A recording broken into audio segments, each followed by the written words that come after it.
Today's first reading is from Micah chapter 6. He has shown you, O mortal, what is good. And what does the Lord require of you? To act justly and to love mercy and to walk humbly with your God. And from Mark chapter 12. Jesus and the disciples came to Jerusalem. Jesus was walking in the temple, and many of the leaders surrounded him. One of the scribes came near and heard them disputing with one another. And seeing that he answered them well, he asked him, "Which commandment is the first of all?" Jesus answered, "The first is, 'Hear, O Israel, the Lord our God, the Lord is one. You shall love the Lord your God with all your heart and with all your soul and with all your mind and with all your strength.' The second is this, love your neighbor as yourself. There is no commandment greater than these." And from Mary Oliver, The Journey. One day, you finally knew what you had to do and began, though the voices around you kept shouting their bad advice, though the whole house began to tremble and you felt the old tug at your ankles.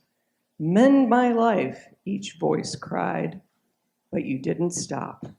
You knew what you had to do, though the wind pried with its stiff fingers at the very foundations, though their melancholy was terrible. It was already late enough and a wild night, and the road full of fallen branches and stones. But little by little, as you left their voices behind, the stars began to burn through the sheets of clouds, and there was a new voice which you slowly recognized as your own that kept you company as you strode deeper and deeper into the world, determined to do the only thing you could do, determined to save the only life you could save.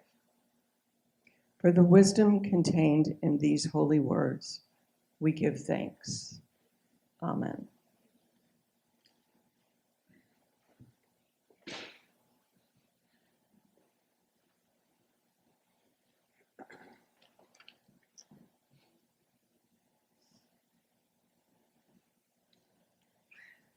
Hi, my name is Sarah Johnson, and I am a queer elder and lifelong organizer. My life, my consumed life until November 3rd, is helping run a deep canvassing campaign here in Missouri. We're inoculating our neighbors against rhetoric and hate. We're going door to door with these inoculations. We plan to knock on 100,000 doors and have 10,000 conversations with our neighbors. 10,000 conversations like you listened to with B. We just heard a snippet with one of our neighbors, with B, and she talked to Jerry. This conversation is a typical example of 20-minute or so conversations at the door, an honest exchange of genuine curiosity of our neighbors, led by a script that's meant to guide folks on a journey to get to know our trans stories, to get to know our transgender humanity. A conversation that will hopefully lead to understanding and common ground, a simple exchange of stories and listening to each other at our doorsteps. This is a visionary Canvas campaign. It's the largest that's ever been, and it is definitely the largest deep canvas led and run and organized by transgender people, specifically transgender Missourians. We are embedded in 3 regions in the state of Missouri right now. We're in Kansas City, we're in Springfield, and we're in St. Louis. We're soon to be in Cape Girardeau in the fall. It's my job, it's my privilege to train and engage and support these squads of about 12 folks, 12 deep canvassers. It's definitely my favorite job so far, being paid as a transgender person to help aid in our collective liberation, to get to work with queer and trans people every day, it's absolutely dreamy. You heard the conversation with Bea and Jerry, and we are literally shifting people's narratives. We are changing people's hearts and minds at the door. We are giving people the opportunity to think for themselves after meeting an actual real-life transgender person, to talk to a trans ally, to talk to the parent of a transgender kid. Real words from real humans who are affected by this hateful legislation. We knock one door at a time. We as transgender Missourians are getting to know our neighbors and them us. It is a trans mission. It is a trans mission to ensure safe access to health care for our youth, to have the youth and the parent and the doctor make those informed decisions, not the state legislation. Young people should be able to exist and experience joy. All young people. It is our trans mission to offer hope and love to transgender Missourians. It is a trans mission to save lives. A campaign like this campaign is like those beautiful Missouri sunsets that I get to see all the time. Now I'm traveling all over Missouri all the time. And at night, before the night, I see the pink and the blue and the white splash all over that Missouri sky, unfolding and unfurling itself over the shale and the limestone and the grain and the wheat, the back roads and the cities of Missouri. I see it as I travel across Missouri in my t-shirt, in my car full of clipboards, in my script full of care, and my heart full of hope. I go into the Casey's in the middle of nowhere, Missouri, and I have had people cry on me because they're helping to see the hope. What resonates with me as an organizer and as a naturally curious human is the heart of deep canvassing is just genuine curiosity about getting to know your neighbors, wanting to know and understand what makes people think the way they do, what makes people tick, what makes people feel the way they feel. I want them to be genuinely curious about my humanity as I am about their humanity when I knock on that door. I come out to my Missouri neighbors over and over again, hundreds of times. My trans origin story is simple and lovely and full of love. I tell people, hey, I turned 54 years old a few Mondays ago. 54, right? That makes me officially the oldest trans man I know. I am a trans elder. So I came out 20 years ago, and I came out to myself, and I came out to my therapist, and I came out to my wife, and I said, Sharona, I've got to go on this journey. I've got to explore this part. And my Sharona was like, Sarah, I've loved you for 20 years as a woman, and I can learn to love you as a man.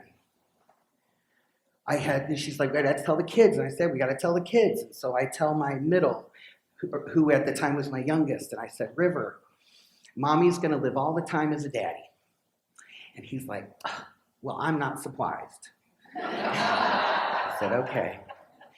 And then I tell my daughter, my Devin, who's my oldest, who's my heart, like she grew in my body, right? Like I love this child so much. And I said, Devin, mommy's going to live all the time as a daddy. And she said, oh, mommy, I'm so glad you're going to take off your woman mask. And so that was the welcome that I got to my transgender journey with my family. I knew like one other transgender person at that time. And so I tell my humanity to the people on the other side of that door. And it changes people. Things wash over them. First of all, they're like, I'm a little confused. I said, that's okay. I'm going to share it with you. I'm going to tell you. I was born a girl. That didn't feel right for me. This feels right for me. And we talk and we communicate and we connect on a human level. And it's really been healing. I've told this story like 100 times so far, and I change it a little here and there. I've had folks cry to me. I've had folks be loving and understanding. I've had a few experiences that were jarring and hateful and harmful, but they are the minority in these experiences. Most of the conversations I have had have been collectively healing for myself, and I believe for the neighbor that I'm talking to. People ask me why I do this work. It's exhausting. It's a lot. Why have I dedicated this part of my organizing life to this campaign? I do it because I'm a transgender man. I do it because I'm raising a transgender kid. I do it because I love hundreds, maybe thousands of transgender Missourians. And I believe with my whole being that places like this, from this church to this town, to this city, to the state of Missouri, to the United States, need people like me, need people like transgender people, need people like my kid and my teens and all these trans folks that I love. Transgender people are important and have value, and we deserve space in Missouri. Not just to live, but to experience joy and thrive. So I do this for the joy. I do it for my own healing. I'm healing in real time. I believe this work is healing to our ancestors and our transcestors and our queer cestors. I believe all the people that got us here, the warriors that brought me here, that gave me the place that I could stand in a church and talk about my transgender identity.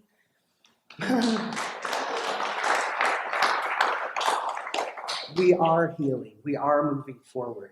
We have nothing to lose. I took a long pause before I did this job. I retired. I don't know if organizers actually retire, but I retired from movement work for 4 years so that I could be rested to do this campaign. I got myself off social media, so I'm not exposed to any of that hateful rhetoric. The only humanity that I'm exposed to is real life, and it's a lot different than this life, because people are way less hateful when you show them your humanity on their doorstep. So now it's time to interrupt the narrative that trans people are a threat to Missouri. We are your neighbors, we're your friends, we're your coworkers, we're your healers, we're your parishioners. We simply want to exist and thrive here in Missouri. So I just want to say that I really appreciate being here and having this space for you to listen to my stories and my plea. I love being in welcoming spaces. I love the fellowship and the time. I can't stay today and do fellowship with you because I'm marching in the Pride Parade right after this, because visibility is so important right now. It's so important. And I get to walk with a bunch of electeds, ironically, who are fighting for us in Missouri. But I want to stay in community with this congregation. I want to stay in community with you, and I want you to help me stay in community with friends who are like-minded. Because 100,000 doors is a lot. It's a lot of doors to knock. It's a lot of emotional labor, and we have got to get people to come with us and have conversations with their neighbors. We need you. We need you to get activated. I can't do it alone. The 34 people that I'm supervising can't do it alone. We need you. We need strong allies to knock on the doors and tell your neighbors about our humanity. I'll come in and I'll train you and I'll love you and I'll walk on those doors with you. But we need you, because I believe that one of the paths to liberation for transgender people here in Missouri is simply having conversations with our neighbors. And I'm going to invite you to go on this journey with me and have conversations with our neighbors till November. So I appreciate you. I want to stay in good communication, and I invite you all to join in the transmission. Thank you.